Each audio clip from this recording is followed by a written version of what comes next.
This is Sasha, Little Ugly Treat, owner and creator of the Little Ugly Treat, littleuglytreat.com, and we are here today to talk about some fun stuff that's coming up that's new. Today is August 1st, and I'm going to attempt to do a live stream every day for the month of August to get everyone's awareness and of our brand new training club, which is called I Speak Dog Training Club. It's a private Facebook group so that you can feel comfortable asking questions and listening to training tips and health tips. And so today, to start this off, the link is actually, I'll put it in the feed here, but then I will also put it in, it's on the main page. So this is the first one, so it's gonna be a little bit weird, but I feel strange talking to a camera. But just to let you know, so this is my very first one doing live. Let me know any kind of questions or comments you have about training or about pup health. Today I decided to do something that was immediately relevant in our pup family. My Italian Greyhound Mercedes recently had a stroke. She actually had 2 strokes. One was a little bit minor and the second one was extreme. Where she did actually, her tongue turned blue and she lost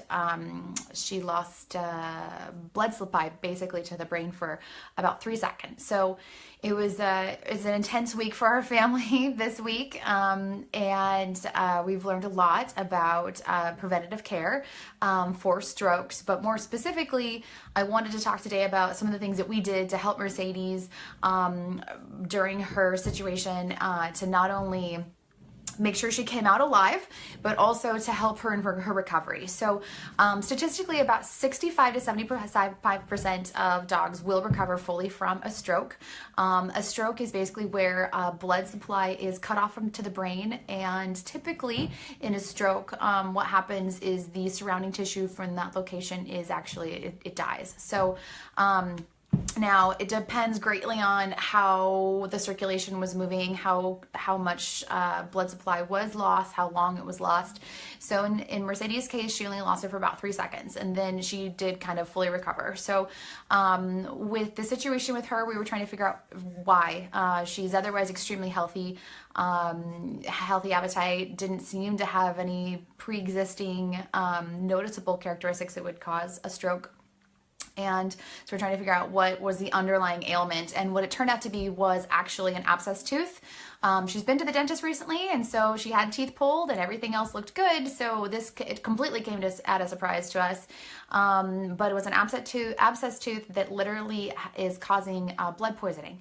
And so without spending thousands of dollars at the vet to basically have them test literally everything under the sun, which ultimately they can't do much about. Many of the things they test for are basically just to confirm or deny whether it's a stroke or seizure or what's going on. And so without spending $1,000+ we decided to go with a natural preventative care and help her get stronger before we do anything about her teeth. So right now our concern is we don't want to put her under and have any teeth dental work done, because we want to make sure that she comes out okay. So what we've been doing, and I'll show you right here, I've got my little supply of medical stuff back here, is basically charcoal. So the first thing we did was we gave her activated charcoal, because we weren't sure if she had actually ingested something or what was going on. So we always keep activated charcoal on hand in the event that a dog swallows something that's toxic. And so we provided her with eggs, some safflower oil, and activated charcoal to get it into her system. That was the first thing we did. And then after she started to stabilize, we basically started to kind of go from there and see what was working well, what wasn't working well. What's great with her is that because she is otherwise all very healthy, you know, her appetite, everything was really good. She was hydrating really, really well. And we were able to kind of narrow things down very quickly on what it could be, and then basically discovered her tooth and deduced that it was blood poisoning. So blood poisoning comes on really fast, and it's extremely scary. Now, having experienced it firsthand, I don't want anyone else to have to experience it. So this is what we did, basically to help her recover, and she is recovering really, really well. She is active now. We're about 4 days out, and she is now wandering around really, really well. She is showing very little signs of her stroke.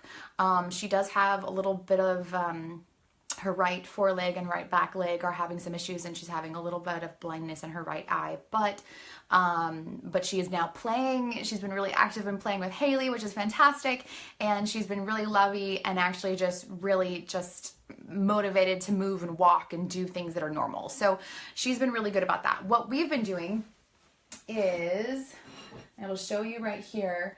We've been giving her vitamin D, which I basically grind up and add to her food to help boost her immune system, and vitamin E oil, which basically, this is a gel cap, and I basically cut up the gel cap and drizzle it over her chicken that she's been doing. So what we did first was we, of course, gave her activated charcoal, but then we also removed everything from her diet and started boiling chicken and hydrating her with chicken water. So what we've been doing after that is basically taking charcoal in these activated charcoal packages. And activated charcoal essentially is, it's a powder form. So what it does is it goes into the digestive system and it literally pulls any toxins or any metals and things that are in the system, whether she digests something or whether it's in the bloodstream, helps kind of pull those out and pull them through the digestive system. And so what we do is essentially take a cloth, or these are like makeup, like wipables you can use, and they're just the cotton pads. And I basically take the charcoal and create a wet compress. Here's one with a bunch of powder on it. I wet this down and then I apply this directly to her gums. Like my teeth are gonna turn black here. So you basically hold it on there and press it on there. And if you can, now my mouth is black. If you can literally leave it on as long as your dog will allow you to do it. In Mercedes' case, we've been doing it for about seconds at a time. But even with seconds at a time, it's made a drastic improvement on her ability to actually get up. So she was having a really hard time getting up, kind of wobbly and flopping. And each time I've been using the charcoal in her system, literally it just kind of pulls the toxins out, and anything that can clean the blood is basically going to get the toxins out of her blood system, out of the bloodstream, and then just kind of help pull it through, have the liver kind of filter it out, and then just get her healthy. So if your dog goes through this, my first recommendation, of course, if you're not emotionally or physically equipped to handle a dog that is going through a seizure or going through a stroke, number one, keep them calm. If you have a small dog especially, hold them to your chest so that they don't flop around, they don't hurt their neck, and they don't hurt themselves in any other way. And then once the stroke or the seizure is done, in a seizure situation, they're usually extremely floppy, and then they just get lethargic. And then at that point, you can just help them stay calm. If they'll drink some water, stay hydrated, that's a great idea. Otherwise, just let them rest it out. In a stroke situation, what I have found is pretty much get them moving again. So the biggest thing about the stroke, unless they've had such a severe stroke that they're almost vegetable-like, get them to a vet as soon as you can. The vet won't be able to do a whole lot with a stroke victim except hydrate them and try to narrow it down and make sure it was a stroke and not something else that's going on. But if you can get your dog moving again, that's great, because you want the circulatory system to start functioning quickly and start getting that movement back in all of their limbs and through their circulatory system. So, and then try to narrow down what actually happened. So again, in Mercedes' situation, we've discovered it's blood poisoning, so we are using activated charcoal and charcoal compresses to apply directly to the affected area. They can also happen with dogs, it's more likely in their teeth, but if they've gotten like a scratch that's deep enough to get poisoning underneath, basically a staph infection, any kind of infection can turn into an infection in the blood. And basically a blood infection, it sounds kind of more intense than it is, but it's when the bacteria gets into the blood, and then of course that's circulating throughout their entire body and starts to shut down various functions. And when it gets to the brain, that's when they can have basically a stroke, essentially from those toxins getting in and just starting to shut down different neurons firing between other neurons. So the activated charcoal will help get things out of the bloodstream. And then the healing process itself, we've been using coconut oil. This is something that we just started. Basically, this is a cold pressed hard coconut oil, and then just, again, rubbing it, getting a nice thick layer of it. And this tastes a lot better, so this actually will probably more apt to do. But again, just applying it and rubbing it all over their gums, all over the affected area, anywhere that basically needs a topical ointment. Now, a couple other things you can do are basically the vet can prescribe antibiotics. Antibiotics are great because it will help start actually fighting the infection itself, which will get it out of the bloodstream. But then you'll want to make sure that you're giving your dog some yogurt or some acidophilus to help make sure that that their digestive system isn't destroyed from the antibiotics. Antibiotics are really difficult to prevent damage to their immune system and their GI tract. So you want to make sure that they're getting some extra probiotics to make sure that their system, once the antibiotics are done, their system isn't then, you know, on the flip side, now they can't digest their food and they're having more stomach and diarrhea and bowel issues. So kind of get that going. So that's what we were pretty much doing. And then basically just keeping her hydrated and happy and comfortable naturally, and just getting her to eat, you know, natural things like boiled chicken, and until she was starting to eat her natural kibble again. So she's actually doing really, really well. We're still kind of in that gray area where she could go back and forth. We have not done antibiotics yet because I actually don't really agree with antibiotics in dogs a lot of times unless it's an extreme case. This is an extreme case, but because she's responding so well to the natural treatment, we are willing to hold off for another couple days to make sure she's fully on the uphill, basically on the rise of being healthy. So I would love to hear from you, even if you disagree with our methods or whatnot. We'd love to hear from you. We really like to go the natural route as much as possible. Canines are extremely resilient to you know, physical ailments, basically, that make them, you know, just, they don't have the mental attitudes of us humans where if something bad happens and we kind of get bummed out, they think, okay, got to get up and get going. So it's been really remarkable to watch Mercedes' recovery from this, and of course we've had all these things on hand, so we're kind of lucky in that way.